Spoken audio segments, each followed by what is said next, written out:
Okay, today's the day I start on the clutch and flywheel replacement of the G35. So I have printed out all of the necessary pages of the shop manual. So I'm going to go through this step by step. I know a lot of you guys like to see videos that are quick and to the point, but if you've watched any of my previous videos, that's not really the way I do things. So it's going to be detailed, it's going to be thorough, and I'm going to cover every step. Now, I won't obviously cover every step in detail, but I'm going to go over everything in the shop manual that it says to do to remove the transmission, to replace the clutch, replace the flywheel, and we'll go through it step by step, and we'll get it done. So today's day one. It'll probably take a couple days since I'm filming and doing the job at the same time. Yeah, let's get at it. Alright, so the first step I did, which I didn't show the first couple of steps, was disconnecting the negative battery cable from the battery to remove power from the car. I removed the two plastic shrouds from underneath here. There's one in the front and then there's one in the center here. So those two plastic pieces are removed with the 10mm bolts. And then the next step is to remove this metal piece that holds the catalytic converters to the transmission mounting points here. And so we'll remove those. Okay, this catalytic converter bracket is all held on with 14mm, so remove those. 14mm here, 2 here, and 1 here. Okay, once I remove those 14mm nuts, I'll put them back onto the catalytic converter mounting points so that I don't lose them or misplace them. The next part of the shop manual says to remove the catalytic converters from the manifold using the 3 bolts and nuts up in here. I'm not going to do that. I'm going to leave these catalytic converters on, and I'm just going to disconnect the Y pipe behind me. So let me go ahead and do that. Okay, each side, the left and right of the front, I'm looking at the right side of the Y pipe right now where it connects to the catalytic converter, and it's held on with 2 14mm bolts. Okay, the rear of the Y pipe is also held on with 2 14mm nuts. Okay, next we're going to remove the propeller shaft, and I'm just going to remove the first shaft, which is the front one. I'm going to mark it here to make sure that I line up the shaft to the right in the correct manner when it goes back in, because it's balanced. So I want to make sure that this first shaft is placed back in exactly like it came out. So I'm going to mark in a couple spots here. And so I know when those two lines are lined up, I got it back in the same spot. The nuts here, there's a nut and a bolt on the back. They're 17mm, and the bolt on the back is hard to get a good grip on. You need to either use a wrench, just a 17mm wrench, the open end, or what I'm using is my impact wrench. You need to use a little universal joint on it, and that's not something you usually would do with an impact wrench, but I'm doing it anyway, and it works. Okay, once you get the 4 17mm bolts and nuts detached from the center hub of the driveline, you can take it out. It's resting on a lip there on the back side, so you just push it forward just a tiny bit. It'll come out, and then you have to angle it down. And as you angle it down, you pull it out from the splines on the front. You gotta there might be some oil that comes out from the front, but not in my case. And you can see the front of the shaft here where it goes in, and is all the grooves there where it mates up to the transmission. So be very careful with this. You don't want to drop it or damage it or ding it. So I'm going to set it down, and then that's the drive line out of the car. Okay, the next step after you remove the propeller shaft is to separate, remove the control rod mounting bolts, and then separate the shift lever assembly from the control rod assembly. So that's up underneath this boot. This is just a rubber boot here that protects the connection here, so you can just kind of tear that away. You don't rip it obviously, but it's held on just with a friction fitting around this groove here. And then what they're talking about is to just take this bolt out right here, so we'll do that next. So this is a 12 millimeter, and the other side is it's a welded fitting, so you can just use a normal 12 millimeter socket just to remove this, and then this little arm should fall down, and now it's out of the way. I'll put this bolt back in to place. There we go. And that can just hang there. It's not heavy or anything. It's not going to cause any problems. Alright, the next steps are up here in the vehicle. So you want to remove the shift knob, and you want to remove this plastic ring. And actually, now that I think about it, the shift knob is now going to be difficult to remove because it's disconnected from that thing and you can't spin it off. Okay, so reconnect the bottom linkage, take off the shift knob first, and then we'll continue. Okay, so for mine, I was able to grab around the base here with one hand and then spin off my shift knob with the other, because I've had my shift knob off several times. If you haven't ever had your shift knob off, then it will probably be very tight and tough to spin off. So be aware of that. You might have to reconnect that linkage down below. Now just grab on the inside here with 2 fingers on this side, then 2 fingers on this side, and you pull straight up, and this trim piece will come apart from its clips underneath. So I'll do that. Back behind the trim piece, there's some connectors to take apart. So there's one right here, and there's one over on this side.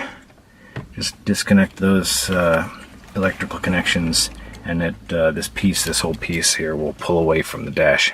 Once you get that piece removed, then there's just some foam or pieces of cloth under there to protect it, and then you're down to basically the shift lever, and you can take all these little foam bits or cloth bits out of the way. So I'll just do that, and then underneath here is several 10 millimeters, 4 around here. There's 4 10 millimeter bolts, so I will take those out right now. Alright, if this is the first time you've ever had this apart, then this ring here is kind of glued down, or maybe it's just stuck on there from never having been up before. But you get yourself one of these plastic tools, you can fit it under there and pry this piece up all the way around. Okay, once you get this plate and the gasket underneath up away from the transmission tunnel, then there's another boot, a rubber boot under here protecting these other screws. So you gotta pry that away from there, and then that boot comes up and you can see the other 3 screws, 1, 2, and there's one in the front. So those are 10 millimeter as well, so we'll take those off. Okay, once you get those 3 bolts out, you'll feel the shift lever start to spring upward in your hand, and that's because there's a spring in there. So make sure you don't drop that or lose it, obviously, and we'll just take this whole assembly out as one. Alright, the next part in the from the shop manual is to remove the slave cylinder, or the remote cylinder here. It's attached to the left side of the transmission, or the bell housing, and so it's removed with the 2 12 millimeter bolts right here. Alright, to remove the crankshaft position sensor, it's pretty easy. First thing I'm going to do is just disconnect this 12 millimeter bolt, or actually it's a 14 holding this wiring harness on here. And then after that, you can remove this clip right here on the back. Just push in on the clip part of it with a screwdriver or something, and then it'll fall away. Then this is held in, or the crankshaft position sensor is held in with one 12 millimeter, actually a 10 millimeter bolt. So that'll come out. And then be careful with the crankshaft position sensor. You don't want to damage it. It's in there with a gasket, and it should pull straight out, maybe with a little bit of wiggling.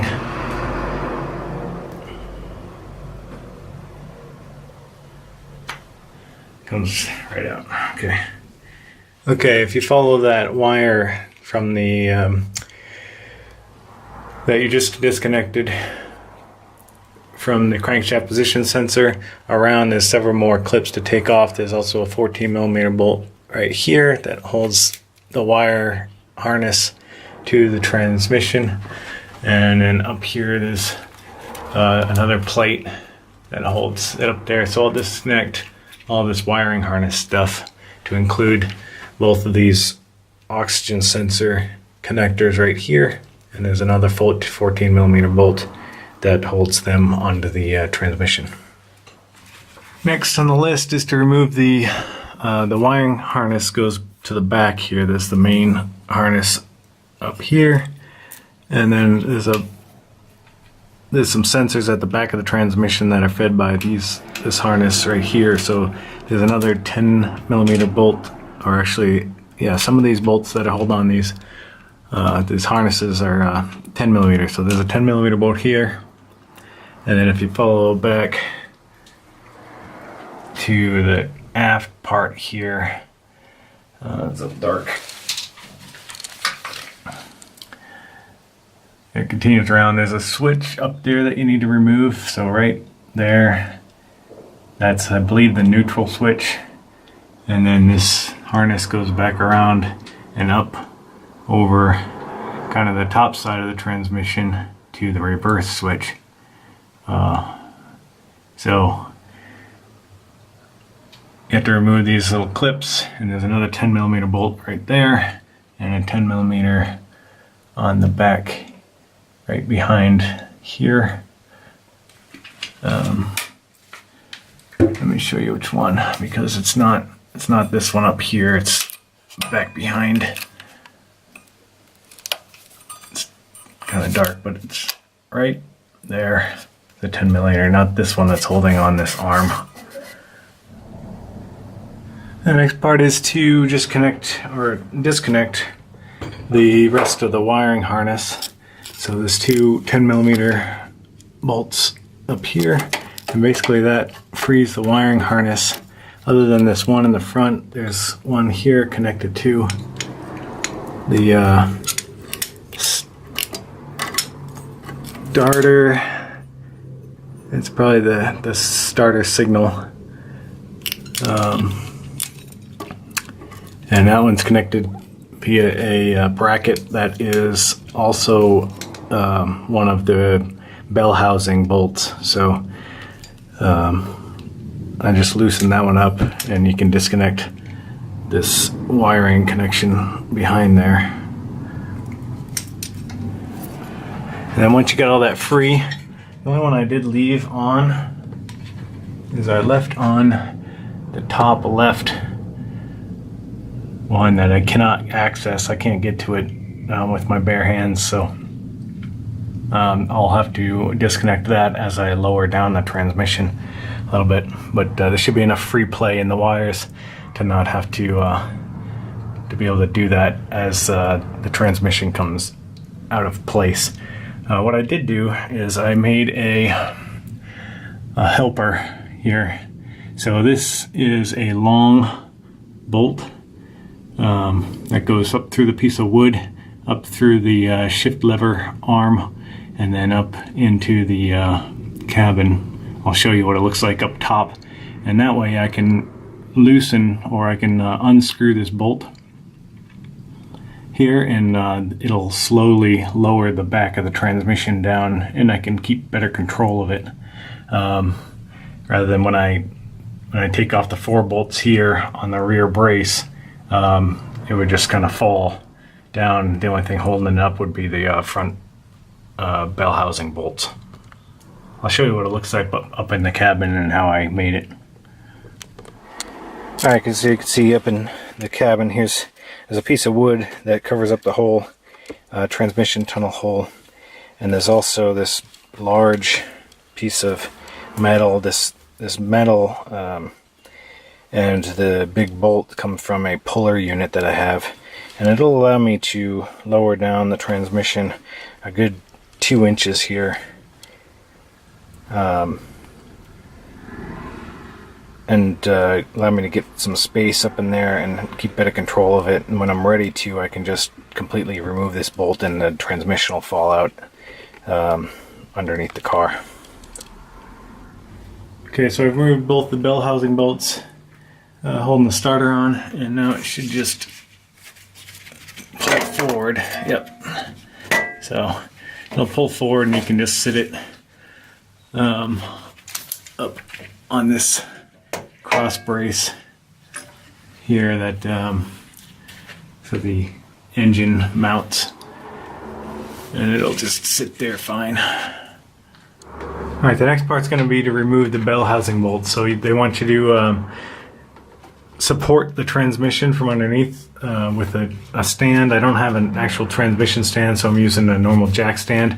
I've made this piece of aluminum here that's pretty thick. I actually doubled it up, and it bolts in to the 3 bolts holes on the bottom of the transmission, and so it provides a nice flat surface for me to jack on without ruining or marring up the transmission. And then the back obviously is being held still with the rear brace, as well as I have that my wooden contraption going through the transmission tunnel hole, and that will be used after I get these bolts off in order to slowly lower down the transmission. Okay, as far as the bolts go that are holding the transmission onto the engine, we're going to start up at the top here, because this is the toughest one to reach and get to, is up at the top. And to get to it, we're going to remove some of these brackets and hoses. So here's a bracket right here held on with a 10mm bolt. This is the back of the engine on the plenum. And then we're going to remove this hose with the hose clamps here, and then remove the other side of the hose that goes into the throttle body. And so I'll do all that to make some more room. Okay, once you get that bracket off, you can unclip this main hose. It's probably a wiring bundle going down through here, and if you can see where I'm pointing with there's a clip here, and then down here there's another clip under there that you need to get to with the needle nose pliers to unclip that wiring bundle. Once you get that freed up, you can move it out of the way. Okay, also back here, undo this green clip right there. That's attached right there. And then there's this metal bracket that I'm pointing at right here. There's two 10mm bolts you gotta take off and then loosen that bracket. And then that bracket will get out of the way and you can reach the 17mm bolt that's holding the trans onto the engine.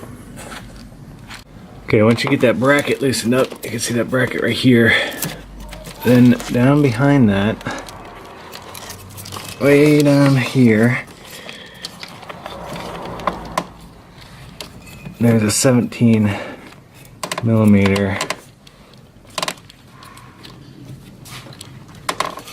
that I don't know if you can see, but let me get the light over here a little bit more.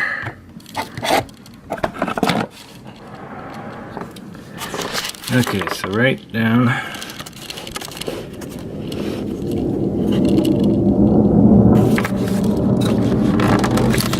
past here.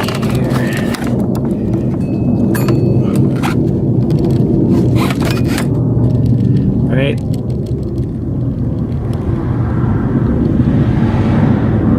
down there. Right there.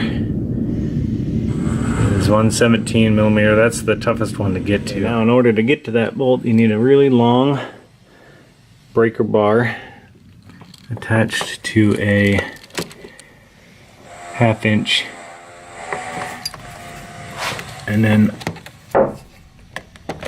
you can break it loose just like that. And now that one's loose, and I can continue with the rest of them. You can also get that other one. There's two bolts on top, 17mm. There's that one that I'm attached to right now, right there, and then there's one just to the driver's side of that one. And you can get to both of those with something like this, with a you want one that has the extra, or the fine tooth socket. Continuing on down the left side of the transmission, or the driver's side of the transmission, there's 3 bolts on the left side, 2 17mm and 1 14mm. You can see the 14mm here at the bottom in the picture, and my pointer finger, and then right above it is a 17mm, and then attached, or in the one that I have this breaker bar attached to, is the top one on the driver's side of the car. So next we'll undo these 3, and you can break them loose with a breaker bar like this. Reach from underneath, and once you get it broken loose, then you can take it off with a normal ratchet.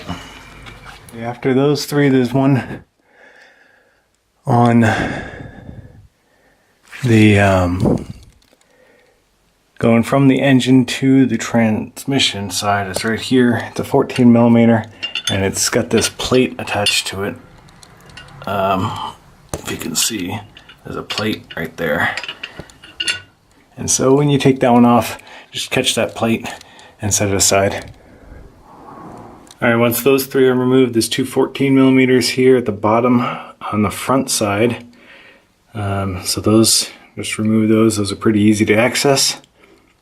Alright, now right above where the starter came out, there's a 17mm bolt going from the engine side to the transmission side. So you can access that with a normal 1/2 inch socket. Alright, so the last one, 17mm up on the top passenger side, I just snaked a really long extension, probably 2 feet. Actually, I used several extensions, and then snaked it up there, and then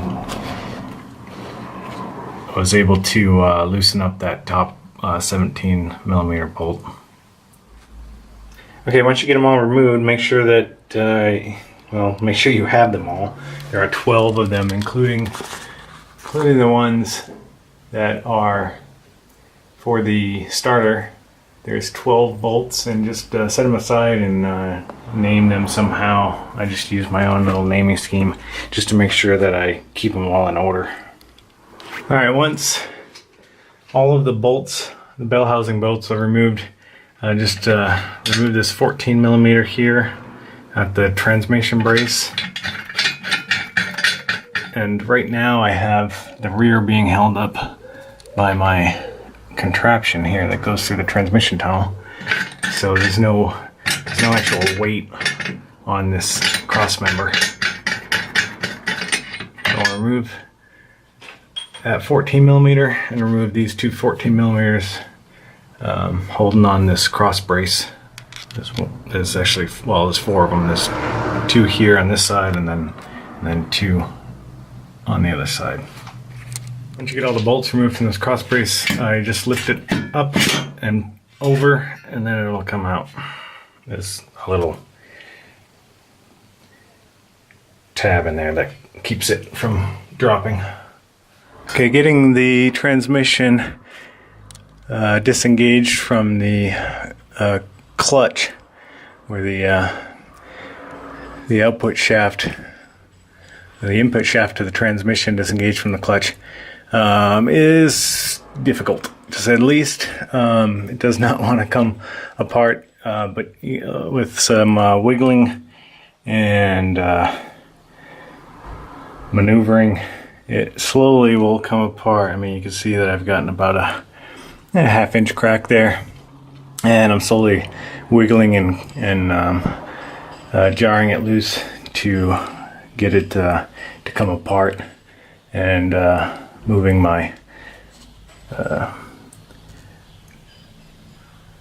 jack stand back as it goes out, as it comes out, to make sure that I'm holding up the weight of the transmission. Before you pull the transmission out too far, don't forget to take off this connection right here that comes from up over the left side of the rear of the transmission. Alright, to remove the pivot arm and the throw-up bearing assembly, behind here, right next to the pivot ball, you got to reach back there and you got to spread a spring clip apart to get it out around this 2 ends.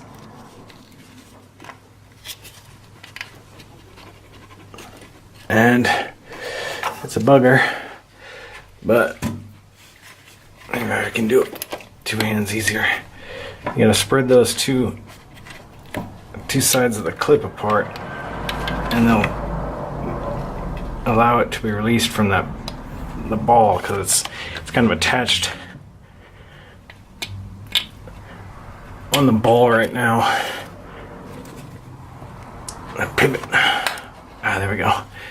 Okay, so it released, and now this assembly will come out, and I'll show you what I was doing back there. So see the ball here, and there's this spring on the back. See this spring right here, and that was attached, or that was held on, or held the ball inside that cup. And so this whole assembly will come out once you can spread these 2 spring pieces apart and get them to go around the ball here. So next thing in the bell housing I'm going to do is just going to remove this rubber grommet. So just kind of push it in from the sides and it'll pop out through the hole there. Alright, now on the clutch. So we got to remove the clutch cover with the 12 millimeter bolts here, and once we do that, we'll be able to remove the actual clutch disc in here, and then we can remove the flywheel at the end. The clutch, or actually the flywheel mechanism, will want to spin or turn the engine if you are putting a lot of torque on these bolts. It shouldn't take that much to take them off because I think they're only 40 or so foot-pounds as a spec on them. But if you want to hold the flywheel in place, you can find a right size piece of wood and then stick it through the hole here. Either side has a hole for starter motor, and then I can engage it with these splines here, and that way you won't mess up or mar the splines. Not that I'm going to reuse this flywheel, but if you were going to reuse your flywheel, the wood wouldn't mar up your flywheel starter grooves, and then you can use that to take off the bolts. The flywheel is held on with the T55 Torx. So again, you can wedge something in the side here to keep the flywheel from spinning, and remove all these T55 Torx that are in here, and the flywheel will come off. Alright, disassembling the clutch fork assembly is pretty easy. Just pull these two clips here on the top and the bottom, hold the clutch fork in. So you're just gonna pull that apart, and then you can take the spring out from inside here to help clean it out. So I'm gonna take that out, clean this all out, take out this spring, clean off this housing, and then I need to pull out the old release bearing. To press out the old, or the release bearing, it helps to have one of these puller tools. If you don't, you can bring it to a local auto shop and with the new bearing, and they can pull the old bearing and press the new bearing pretty easily. Cost you a couple bucks probably.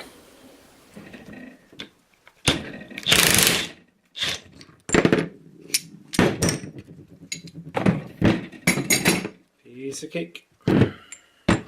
And pressing on the new one, just make sure that it goes on evenly. You want it to go onto the hub here nice and evenly so that it's not crooked. And I used a combination of this press tool that I used my mallet with, and then found this ball joint tool fit perfectly right in there, so that I could press it. I could whack it from this end, and it went in nice and straight, and so it's all flush around the outside. Okay, when you're reinstalling all the bits, there's a groove inside of here. Probably can't pick it up on the camera, but just put some grease in there. Also some grease on these two tabs on the outside, and I put grease in the cup in the middle here, and also some grease on these two ends. Just used high temp bearing grease. Alright, getting the pilot bearing out is a pain in the butt if you don't have the actual tool you're supposed to use. I found a trick online. Didn't think it would work, but it actually does. So you just pack it with grease, a pretty thick grease, bearing grease, and then you use some tool. I get the 7/16 socket, and then inside of it is a hex bolt that has obviously a closed end, and this fits perfectly right inside of that pilot bearing. And so you take that, you fill it with grease, and the grease pushes the pilot bearing out when you tap on the end here with a hammer or mallet. So I'll keep doing that and take the pilot bearing right out. Okay, a few more taps and you can see that the pilot bearing's almost out. I can nearly grab it with the pair of pliers or something, but I'll probably pack it one more time with grease and then push it out the rest of the way. Alright, so here you can see the old pilot bearing and the new pilot bearing. And this is why I definitely wanted to replace this. This old one, this is the alignment tool for the G35, and it's a little wobbly on there. So it's been worn away, obviously, and has not as good a fit as it once was. So this new one is a perfect fit. There's no movement at all in there. Okay, to install the pilot bearing, you don't want to use anything that's hard. This is just brass or copper. So I have this press tool that fits perfectly around here, and this is nice. This is aluminum, so it's not going to mar up the surface or damage it. And so I'll press that into the back of the engine, and then I'll slowly hammer it in, making sure that it goes straight in. You don't want it to be crooked at all. Okay, next we're going to reinstall the flywheel. Remember there's that pin on the engine side. It has to go into this one. It looks like it might be able to fit in one of these other ones here in between the bolt holes, but it goes into this one that is got a hole in it. And that pin, if you remember, is right here. Okay, to attach the flywheel, what I've done is obviously make sure the pin is lined up correctly, and then I put in hand tight all of the bolts, and then I went around in a star pattern. So I started at the bottom, then went to the top, and then went to this next to the left to the bottom, and then up to the right top, and then again and around and around and around and around. And I torqued them all down to 40 foot-pound. The spec per the manual is 62 to 68 foot-pounds, but I torqued them down initially to 40, and now I'm going to take them all out, apply some thread locker to the bolts, and then torque them all down to the final spec of 62 to 68 foot-pounds. So what I'll do is I'll remove the bottom one, apply the thread locker, put it back in, torque it down to 65 foot-pounds, remove the top one, apply the thread locker, torque it down to 65 foot-pounds, and then continue on like that all the way around until I complete all of them.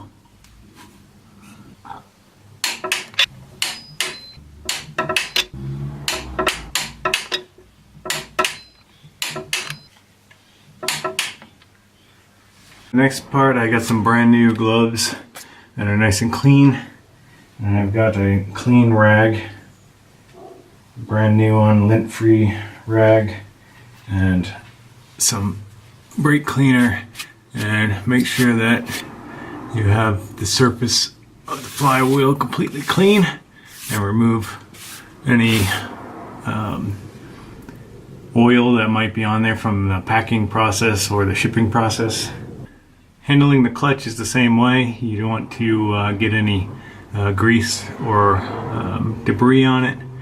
So I got the clutch with the clutch alignment tool, and on the clutch it says flywheel side on the proper side to go to the flywheel, so make sure you put it in the right way. Make sure that you seat the alignment tool into the pilot bushing. Okay, for the clutch pressure plate, y'all want to clean the surface of the inside of the pressure plate thoroughly, just like you did with the flywheel, and then line it up with the pins. There's several pins around the outside, and those should engage with some of these holes here on the side of the pressure plate, and then you can install the bolts. So I'm just going to finger tighten them for now. Alright, now we have the pressure plate installed, just hand tight for all the bolts around the outside.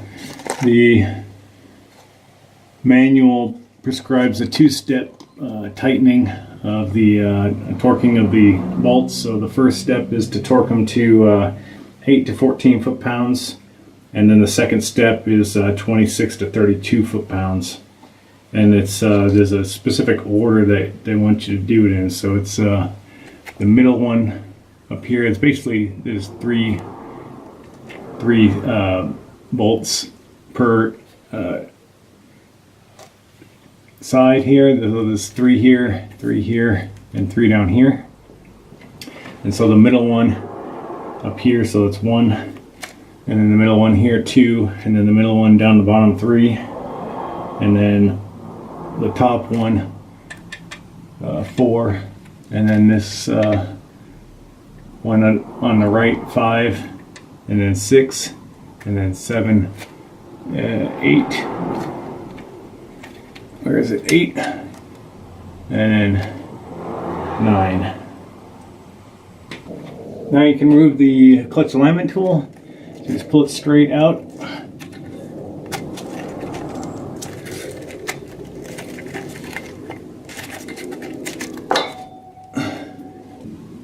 Now the installation manual says to be sure to apply grease to the point specified. So you're supposed to apply grease to the spline. And the clutch kit that I got comes with the included spline lubricant from Luck. So I'll use that. I'll use it inside here, but be very careful not to apply too much. I'm just going to apply a little bit around on the splines here, just so it's barely lubricated. Okay, next thing to install is the release bearing assembly with the clutch fork. And so I'm going to pre-install this rubber boot on here, kind of just feed it on there, and there's a U in the rubber boot, so it only goes on one way. And then put the boot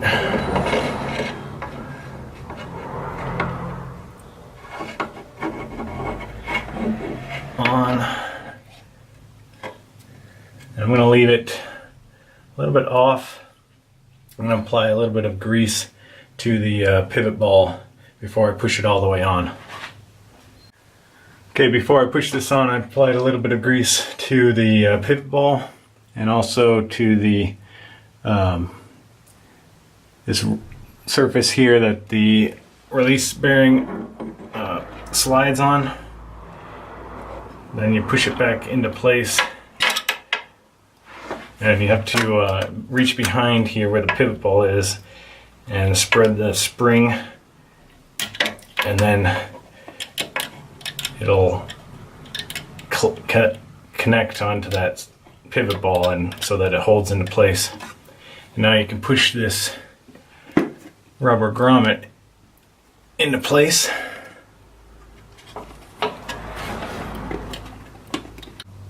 Okay, as you can see, some of the grease kind of spilled out as I pushed that on onto the front of the face here, so make sure you clean that off. You don't want any excess grease that might get on the clutch. So I'll just clean off all of that excess. There's some here on the front. And then I'll put that special spline lubricant on these splines. Make sure I don't put too much. And then I'll put a little bit of grease, some bearing grease, right onto this area that'll go into the pilot bearing. Just a very thin amount, and rub off the excess. One thing to take note of when you're getting ready to reinstall is on the top, one of the right or the passenger side top transmission bolt, the one that goes through right here, has this bracket on the other side. I think it's a vent for the transmission, so make sure you reconnect that when you put the bolts back in. Okay, as you're pushing the transmission back up into place to align the bolt holes, make sure that you don't have any wires in the way. You gotta move it up slowly and forward slowly. Make sure you get the splines aligned correctly and all the bolt holes aligned correctly. It's just a matter of doing it nice and slow, and making sure you don't misalign it, because you don't want to scrape or mar anything in there. Before you get too far into into reattaching the transmission bell housing to the engine, make sure that you don't forget this wire harness back here. You need to connect that left side or driver side connection, electrical connection, back in. It's a lot easier to plug in than it is to unplug, so you should be able to fit your fingers up there and attach it. And then there's several clips along the back. Make sure you get those 10mm bolts on either side of the right above the rear transmission mount, and then there's a 10mm up here. Reconnect the electrical connection there for, I think that's the reverse or neutral switch. And then up here there's a couple 10mm bolts to hold on this bracket right behind there. Different torque specs for each of the bolts, so make sure you do the right spec for each 4. These ones labeled 4 here are 31 to 38 foot-pounds. Those are the two bottom, 14mm. And then the 3s over here on the driver's side, the next two up, those are both 14mm. Those are 37 to 44 foot-pounds. The two 17mm above that on the driver's side are labeled 2. So those get tightened down to 52 to 59 foot-pounds. And then the two on top as well, 52 to 59 foot-pounds. The other 17mm on the passenger side top is the same, 52 to 59. And then the 17mm that's right above the starter is also 52 to 59. And then the two starters, you got to go over to the starter page, starter disassembly and assembly page, and those are 41 foot-pounds for the two starter bolts. Okay, right above the starter, make sure that you tighten down the 17mm bolt that goes from the engine side to the starter or to the transmission side before you put the starter back in, or else you're not going to have any room to get to it. So tighten that one down to 52 to 59 foot-pounds. For the top starter bolt, don't forget this bracket here and this electrical connection back to the starter.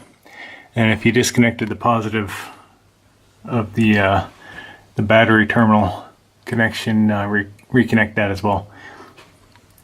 As far as torquing these bolts down for the bell housing, I was not able to get to all of them with a torque wrench, so I'll let you know which ones I was able to torque down.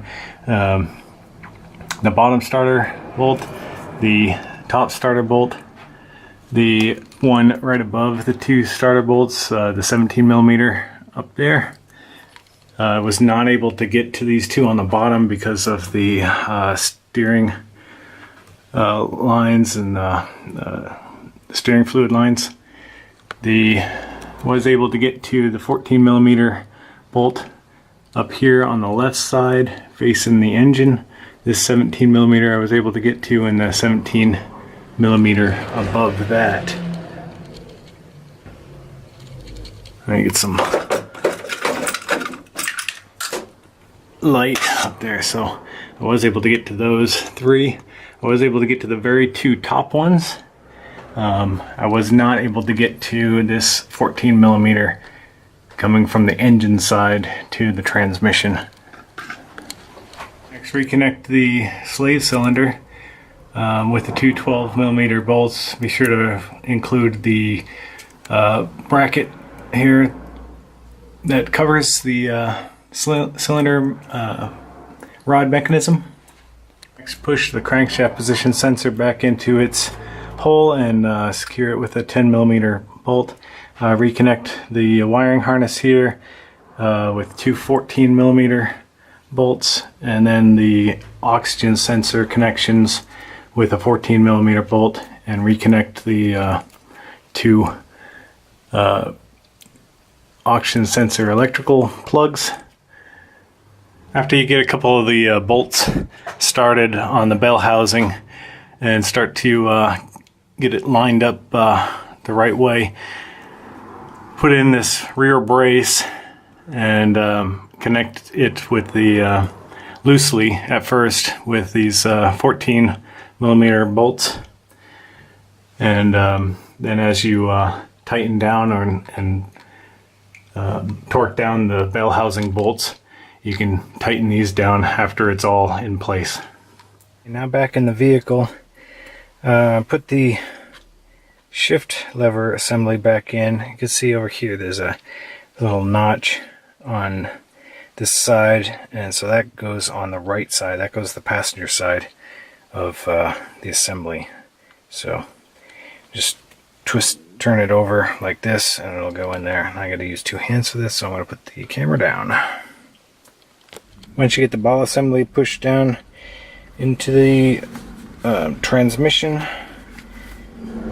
don't lose the spring that's in there. Make sure that goes in nice and straight, and then you can tighten down these 10mm bolts. There's three of them, two on the back, one on the front.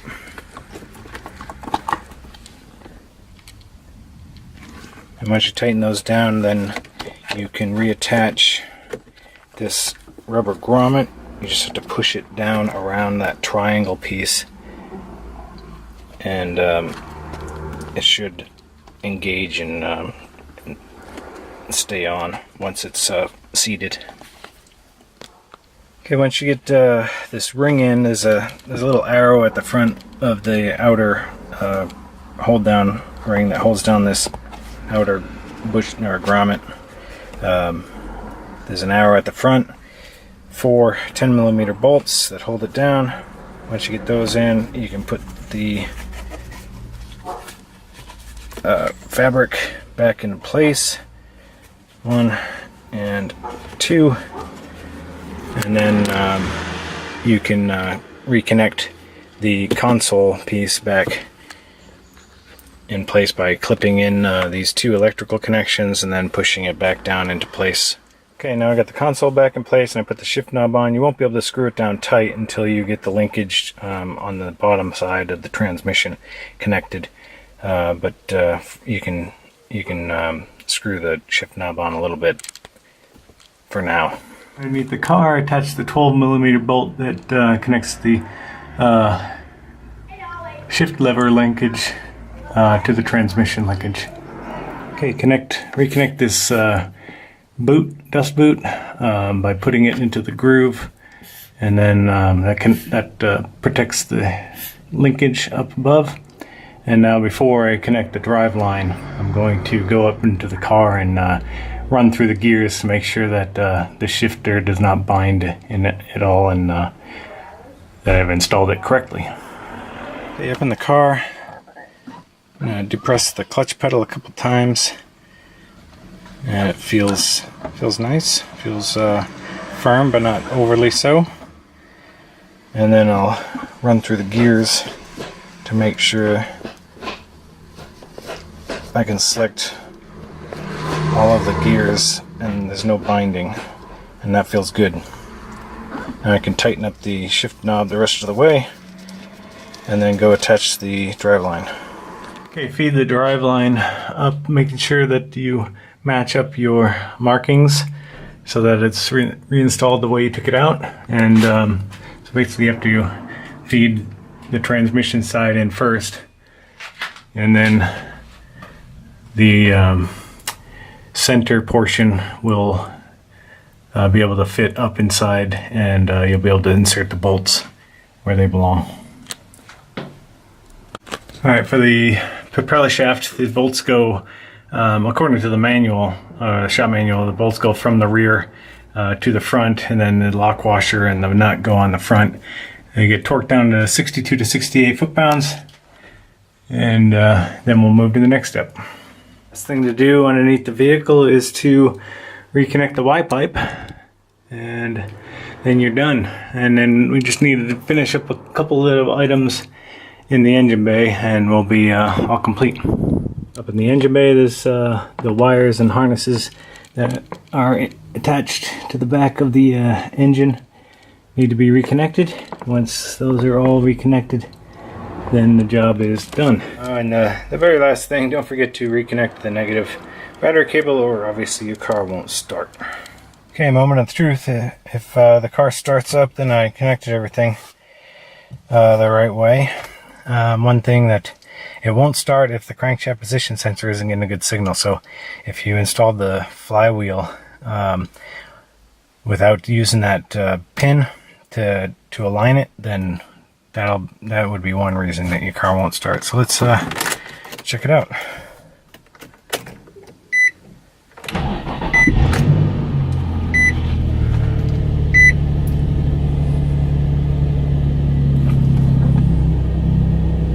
All right, everything sounds good.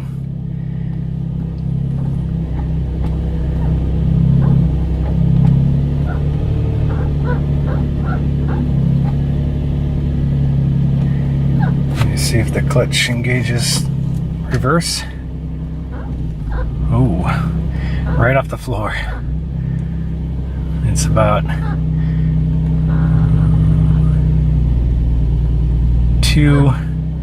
about an inch and a half off the floor, and the clutch engages. I'm gonna have to get used to that.